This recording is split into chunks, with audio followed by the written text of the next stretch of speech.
Bienvenidos, queridos ministros extraordinarios, aunque sé que no solo los ministros extraordinarios pues me ven en estos episodios, sino pues muchas personas que pues también se dedican a la evangelización, ¿sí? Bueno, ¿con qué vamos a empezar el día de hoy? Con la parte del capítulo 2 de la carta a los romanos. Si a lo mejor ustedes no me van siguiendo en este camino, sería bueno que vieran el primer episodio donde ya hablamos del capítulo 1. Hoy vamos a hablar del capítulo 2 y esperemos que nos dé tiempo a hablar del capítulo 3, ¿sí?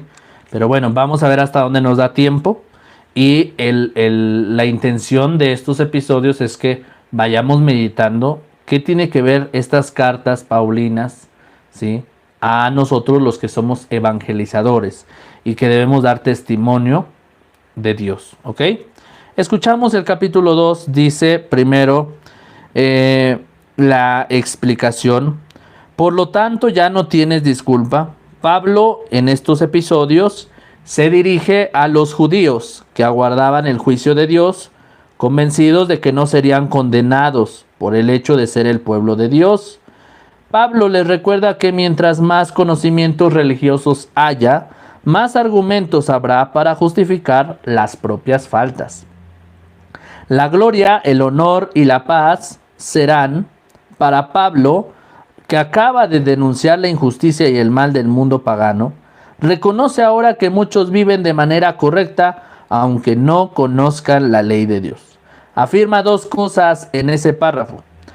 Dios juzgará a cada uno según los criterios de que disponga, y nuestra misma conciencia se sentirá interpretada por ese juicio de Dios respecto a nosotros. Dios también tiene hijos e hijas entre los que no creen, de ahí que los juzgará igual que a nosotros, teniendo en cuenta el camino en que los puso. Pablo opone en diversos pasajes letra a espíritu. La letra designa los mandamientos escritos que el judío se esforzaba en observar, pero que le eran impuestos desde fuera. Esos mandamientos tenían por fin llevarlo a una conversión del corazón, que era el espíritu de la ley. Dos familias de palabras se contraponen en las cartas de Pablo.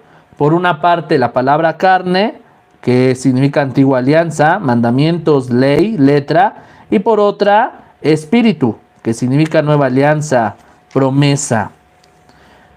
Así es como comenzamos a leer este capítulo 2. Por lo tanto, amigo mío, si eres capaz de juzgar, ya no tienes disculpa. Te condenas a ti mismo cuando juzgas a los demás, pues tú haces lo que estás condenando. Nos parece bien que Dios condene a los que hacen tales cosas, pero tú, que haces lo mismo, piensas que escaparás del juicio de Dios, porque tanto tú como Él condenan a los demás. Este primer episodio, o primer fragmento de la palabra de Dios, ya nos pone de manifiesto lo que hacemos muchas veces los evangelizadores en la iglesia. No sé si les ha pasado, pero muchas veces nosotros somos personas que nos creemos con cierto grado de preparación, que juzgamos al otro, ¿sí? Tenemos esta capacidad de juzgar, de delegar, de decir, oye, tú que estás haciendo eso, te estás condenando. Y dice, nos parece bien que Dios condene a los que hacen tales cosas, pero tú, que haces lo mismo, escuchen bien. Pablo dice, tú, evangelizador, tú, predicador, que haces lo mismo que esas personas que estás condenando. Tú condenas en tus evangelizaciones, en tus predicaciones. Condenamos a la gente que no va a misa. Condenamos a la gente que se porta mal. Condenamos a los infieles. Condenamos a los paganos, a los orgullosos, a los vanidosos. Y dice San Pablo, pero tú que haces lo mismo, piensas que escaparás del juicio de Dios, porque tanto tú como Él condenan a los demás. Es decir, por el hecho de que tú estés sirviendo a la iglesia, piensas que tú te vas a salvar. No, mijitos, estamos parejo. Tanto el pagano como el que está como evangelizador, ambos tenemos el mismo derecho ante Dios. Hay una sola diferencia, que es el evangelizador, que tiene cierta preparación y tiene cierta responsabilidad, pero al mismo tiempo está más cerca de Dios, tiene más fácil el camino para llegar a Dios.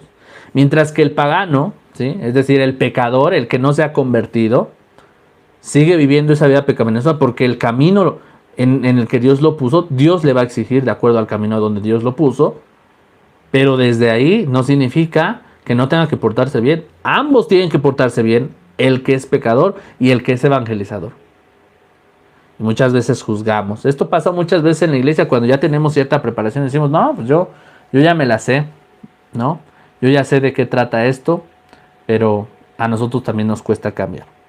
Esto sería aprovecharte de Dios y de su inmensa bondad, paciencia y comprensión, y no ver que esa bondad te quiere llevar a la conversión.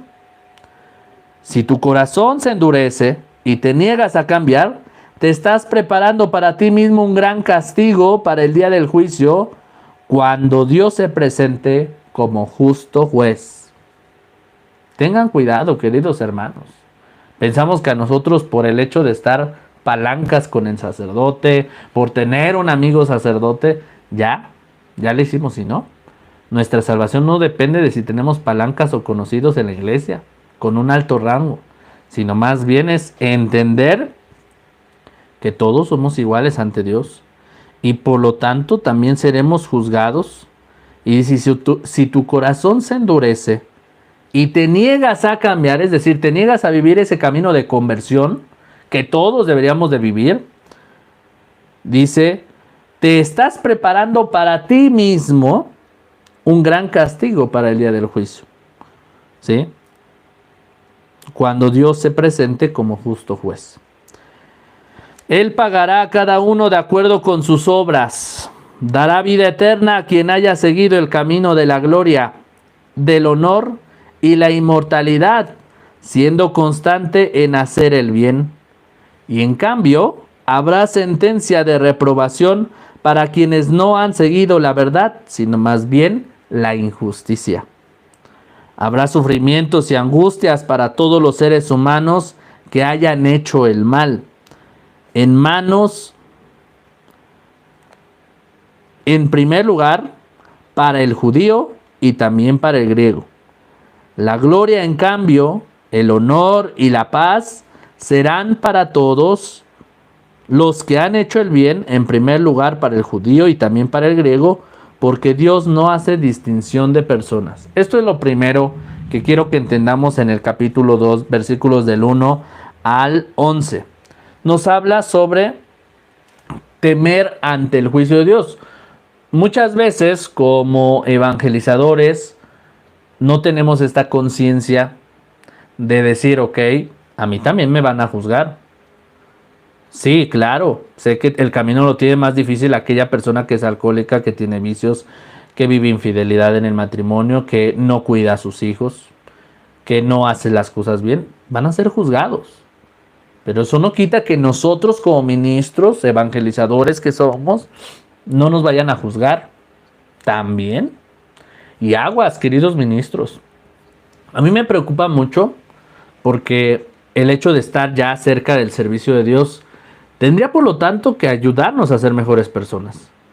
Pero he notado muchas veces que tenemos un gran riesgo. Cuando estamos al frente de las cosas de Dios, pues también a veces se nos hace fácil caer en la monotonía. El de, pues ya es un servicio que siempre hago. Siempre voy al coro, siempre voy a la liturgia, siempre voy a la iglesia. Pues ya, es una cosa más de mi vida. Y por otro lado, continuamos con nuestra vida pecaminosa en casa, en nuestro trabajo, ¿verdad?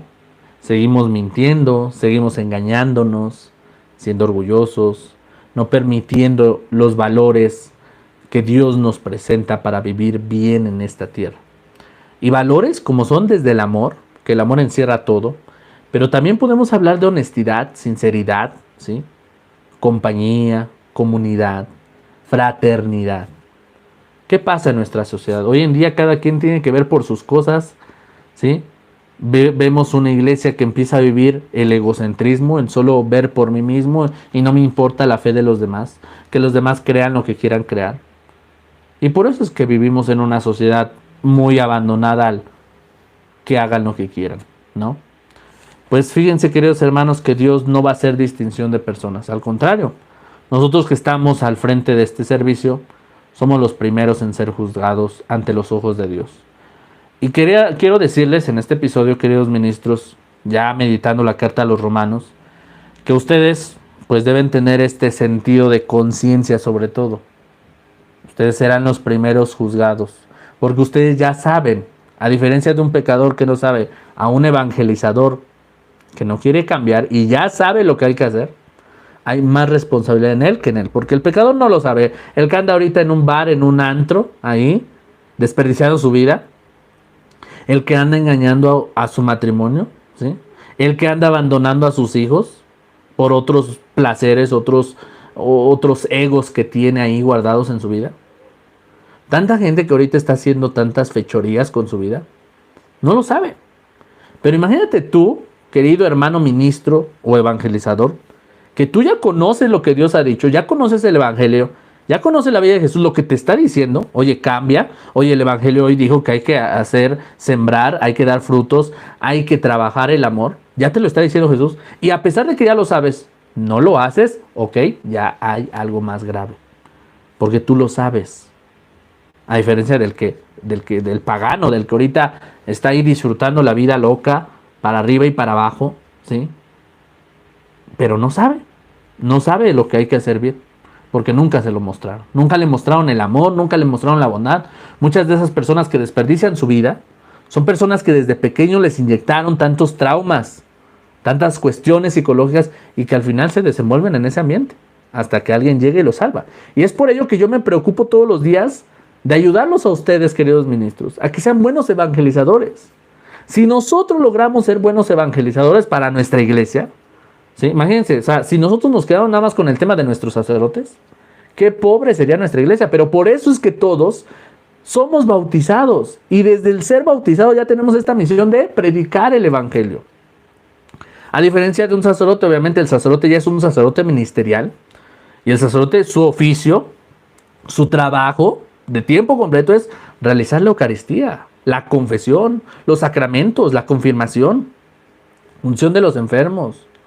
Todos estos sacramentos le corresponden al sacerdote y por eso los sacerdotes tienen que vivir una vida de castidad, dejando a familia para dedicarse de lleno a la iglesia. Nosotros por ser bautizados no quiere decir que nos deslindamos de eso. No, al contrario, nosotros por ser bautizados también tenemos que participar en esa predicación. Y por eso es que yo, como evangelizador católico, se los puedo decir, yo, aunque no soy un sacerdote ministerial, aunque no tengo algún cargo en la iglesia, ahora tengo una responsabilidad a través de redes digitales, donde puedo llegar a muchos de ustedes que son de diferentes lugares, de diferentes comunidades, y que quiero ayudarlos a que ustedes crezcan como evangelizadores. Miren, si nosotros nos preocupamos por ser buenos evangelizadores, vamos a llegar a toda esa gente que está perdida, toda esa gente que Dios quiere rescatar.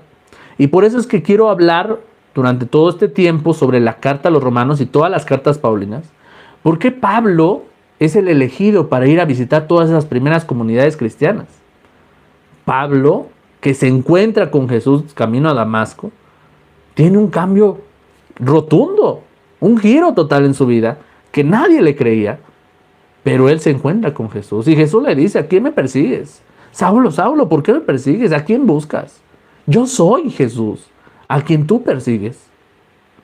Y entonces se desvive ahora ya no por perseguir a los cristianos, ahora va en busca de todos esos cristianos, pero no para matarlos y encerrarlos, sino ahora va en busca de todos esos cristianos y los no cristianos para convertirlos, ¿sí?, a que crean en Cristo, porque Él les salvó la vida. Esa convicción de Pablo que veremos en todas las cartas en el Nuevo Testamento deben ser para nosotros convencernos también de que Jesús habita en nuestra vida y de que yo quiero llegar a esas personas que aún no lo conocen. Por eso es que ahora me desvivo por ustedes, queridos ministros, para que entiendan que solamente el clic, el cambio está en ser conscientes de lo que el Señor es para nosotros. Y eso llevarlo a los demás. Solo aquel que se ha encontrado con el Maestro es capaz de darlo a conocer.